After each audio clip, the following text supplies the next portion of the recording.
সবকিছু ছবি তুলে ফেসবুকে দিতে হয় না, কিছু পার্সোনাল জিনিস থাকা লাগে, পার্সোনাল একটা area, personal space, personal life, personal charity, personal good deeds, এটা লাগবে আপনার। এটা আল্লাহ তাআলা বেশি পছন্দ করেন। আল্লাকা সিররুন ইনদাল্লাহ বাইনাকা আনতা ওয়া বাইনাল্লাহ, এমন কোন গোপন জিনিস তোমার আর তোমার রবের মাঝে আছে যেটা তোমার রব ছাড়া কেউ জানে না? তোমার আর তোমার রবের মাঝে এরকম গোপন কোনো ডিলিংস আছে যেটা কেউ জানে না? জীবনে কখনো গোপন দান করছো যেটা কেউ দেখেনি? ওইটাই কাজে লাগবে।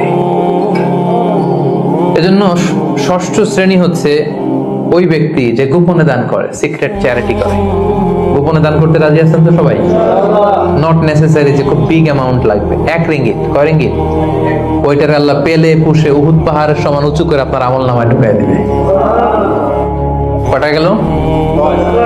7 নাম্বার হচ্ছে রাজুলুন যাকারাল্লাহ খালিয়ান ফাফাদাত আইনা, যে ব্যক্তি গোপনে আল্লাহর জিকির করে, আল্লাহকে স্মরণ করে আর চোখের পানি ছাড়ে।